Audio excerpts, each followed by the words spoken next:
Salam, salam, outsider, le débrief commence maintenant. Le Paris Saint-Germain l'emporte aujourd'hui 3-0 face à Marseille. Top performance de la part des Parisiens. Un match, je dis bien, que le PSG a plié en 45 minutes. La vérité, elle est là. Le PSG, il y a quelques semaines, ils ont perdu face à Marseille en Coupe de France. C'était une victoire de l'OM qui avait été méritée. Une victoire qui était passée par une intensité au milieu de terrain, par un Rongier qui avait été exceptionnel. Bref, sincèrement, Marseille avait réussi à élever le niveau pour réussir à battre le Paris Saint-Germain. Aujourd'hui, on arrive. Mbappé est de retour depuis quelques jours. On a eu l'occasion de le voir la dernière fois face au Bayern, il rentre, il fait quelques minutes, il fatigue les gars. Aujourd'hui, Mbappé, il commence le match, feu et flamme, feu et flamme. Il y a deux joueurs qui ont traumatisé Marseille ce soir, c'est Mbappé et Messi. Et la vérité, elle est là. Si les deux se gèrent, si Marquinhos ne croise pas trop sa frappe, si Messi ne fait pas leur attaquant avec son pied droit, normalement, c'est 4 voire 5-0 pour le Paris Saint-Germain en première mi-temps. C'est grave, c'est très très grave. C'est-à-dire qu'aujourd'hui, ok, le PSG, il surdomine la Ligue 1, mais à un moment donné, au niveau de Marseille, je pense que Tudor, il est arrivé à la réalisation que son équipe, quand elle manque certains joueurs, surtout défensivement, elle n'est pas capable de rivaliser face à certains adversaires. Le match défensif de Marseille aujourd'hui n'est à montrer dans aucune école de football. C'était le tocarisme à son paroxysme. Franchement, mais c'était quoi ça? J'ai pas compris. Franchement, Eric Bailly n'a pas joué depuis la dernière fois qu'il a fait un coup de karatéka en Coupe de France en début janvier. Il a pris 7 matchs de suspension. Depuis lors, il n'a pas été titulaire. Bailly est rentré, c'est vrai. Il a enchaîné les minutes, 45 minutes par-ci, 20 minutes par-là, 30 minutes par-là, 60 minutes par-là. Cependant, il n'a pas été titulaire. Tu lances Eric Bailly aujourd'hui titulaire, tu n'as pas le choix. Sans Gigot, sans Mbemba. Marseille l'a payé cash. C'est dommage. C'est dommage, c'est vraiment dommage. Sans Gigot et sans Mbemba, aujourd'hui, Marseille n'avait pas le niveau. C'était beaucoup trop facile.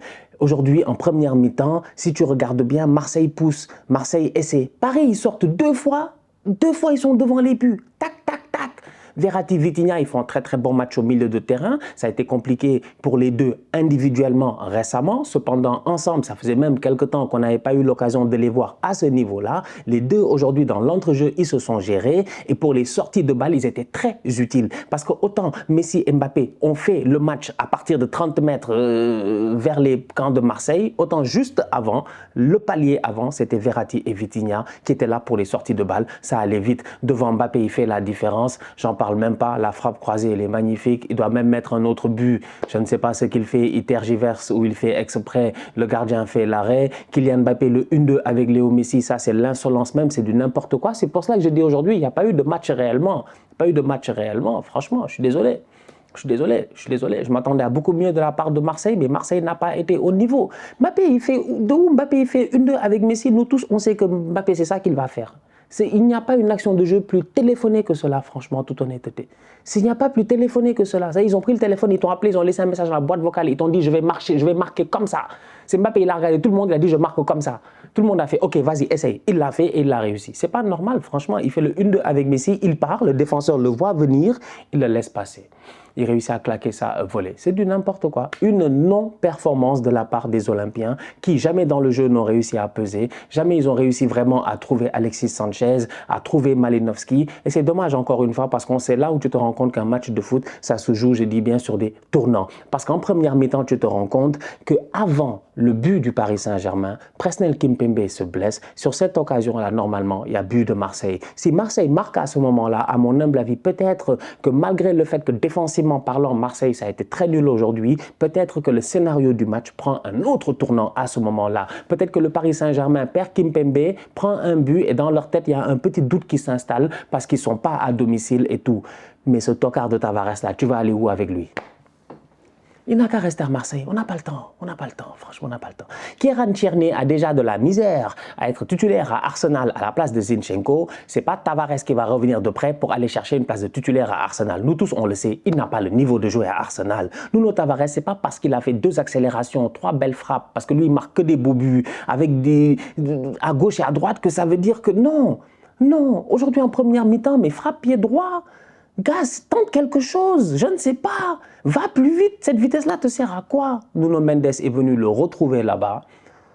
C'est une occasion qui est un but normalement. En fait, je suis juste frustré. Je suis juste frustré parce que quand j'ai vu ça, j'étais frustré. Je me suis dit, mais quel tocard, mais marque le but. Après, on va voir comment va Kimpembe. Est-ce que ça va bien, tout ça? C'est dommage, il est blessé. Une rechute sûrement à long terme, mais Un match, ça peut se jouer à rien. Et à ce moment-là, pour moi, Marseille peut prendre l'avantage et ils ne le font pas. Et derrière, ils le payent cash. Avec le talent de Messi et de Mbappé, que veux-tu? Neymar n'était pas là aujourd'hui, on a vu un top Messi, on a vu un top Mbappé, il y a des questions à se poser à savoir, est-ce que Neymar est toujours compatible avec ces deux autres-là? Personnellement, moi je me pose cette question-là tout simplement parce qu'aujourd'hui, oui, Messi fait un grand match, Mbappé fait un grand match, les deux ensemble offensivement, ils réussissent à porter le Paris Saint-Germain. Cependant, il ne faut pas oublier qu'il n'y a même pas longtemps, finale de Coupe du Monde, c'était même pas Argentine contre France, c'était Messi contre Mbappé. Je pense que les deux à eux tout seuls, c'est presque tous les buts du match en fait. C'est qu'à un moment donné, sincèrement, c'est deux joueurs qui eux sont sérieux, ils sont très sérieux. Léo Messi, quel que soit l'âge qu'il a aujourd'hui, il donne tout ce qu'il a quand il peut. Parce que de temps en temps, c'est vrai que c'est un fainéant. Souvent, il marche sur le terrain. Mais Messi a fait toute une carrière en marchant. Il a gagné, je dis bien, tant de ballons d'or en marchant. C'est pas aujourd'hui qu'il a commencé à marcher. Ça peut frustrer les fans du PSG de temps en temps, mais Léo Messi nous montre encore une fois, avec son talent, qu'il est capable de faire tout et n'importe quoi. Aujourd'hui, sa performance, elle est propre, mis à part son raté, pied droit. Kylian Mbappé, encore une fois, à chaque fois je viens ici le défendre. À chaque fois je vous dis laissez Mbappé tranquille, c'est le caporal, c'est le jefe, c'est un bandit, c'est un très très grand joueur de football. Il n'a absolument rien à prouver à personne. Je dis Mbappé, il ne lui manque qu'un ballon d'or, une Ligue des Champions, c'est fini. Il a déjà terminé le jeu. C'est que Mbappé est très fort, il est très très fort, il est très fort. Et moi j'en ai marre de voir des gens être là à comparer Mbappé à gauche et à droite avec certains joueurs. Non, non, moi j'ai osé comparer Vinicius à Saka, j'ai osé, j'ai pas peur, j'ai osé, j'ai pas peur. Oui, Vinicius a gagné Ligue des Champions, tout ça avec le Real, machin, mais j'ai osé, parce que dans ma tête ça fait un peu plus de sens. Mais je ne peux pas comparer Vinicius et Mbappé, mais vous êtes malade vous? Vous connaissez Kylian? Mais les gars veulent trop prendre Kylian comme... C'est pas parce qu'il a une tête de tortue ninja que ça veut dire c'est pas notre copain. Franchement, c'est pas notre copain. C'est Kylian aujourd'hui, c'était lui, et puis Splinter, c'était Messi, c'était Michelangelo, et puis Splinter, ils sont venus nous fatiguer. Ils sont venus nous fatiguer. Sincèrement, une top performance de la part de Mbappé. Il le montre dans tous ses gestes que c'est un grand joueur. La course qu'il fait, où il bouffe, je dis bien, Eric Bailly, Tavares, et puis même Rongier sur le premier but, est exceptionnelle. Elle est exceptionnelle. C'est le plus loin du ballon au moment où Messi va faire la passe. C'est Mbappé le plus loin du ballon. Il y a 3 joueurs de Marseille qui sont plus proches du ballon. C'est Mbappé le plus déterminé que eux tous. Il est plus alerte que eux tous. Les 3 le voient passer dans leur dos. Personne n'a pris l'information de savoir, mais le boy là, il est où? C'est-à-dire qu'aujourd'hui, Mbappé, sincèrement, il est dans des... Moi, je ne comprends pas. Vous voulez discuter avec discuter pour aller où? C'est un grand joueur de football. Et il nous le montre à chaque fois. Il nous le montre à chaque fois. Maintenant, ok, Paris, le contexte, la Ligue des Champions, le fait que chaque année, il ne gagne pas, machin, tout ça, on peut mettre un petit bémol.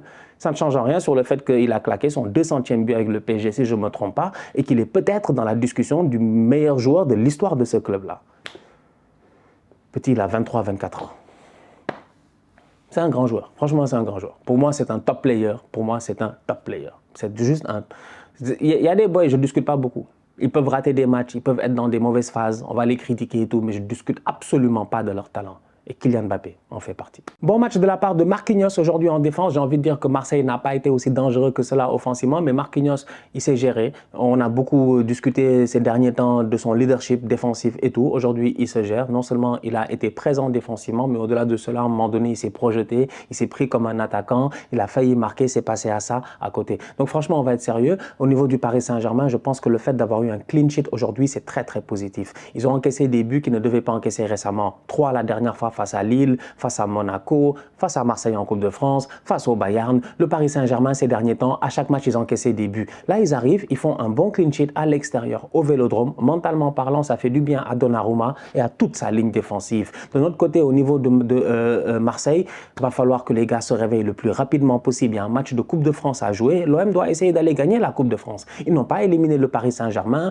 pour faire les tocards en Coupe de France. Et au-delà de cela, il va falloir remettre la machine en marche. Parce que Marseille, si tu regardes bien avant de jouer ce match-là face au Paris Saint-Germain, il n'y avait qu'une seule défaite en 2023. Sur plus de 10 matchs, je pense, ou environ. Une seule défaite. Je pense que c'était Nice, à domicile au Vélodrome. Là, c'est la 2e défaite. Donc ça veut dire que Marseille n'est pas mal. C'est juste qu'aujourd'hui, ils sont mal tombés dans un mauvais jour avec une défense remaniée. C'est tout. C'est que tu as 2 de tes titulaires qui ne sont pas là.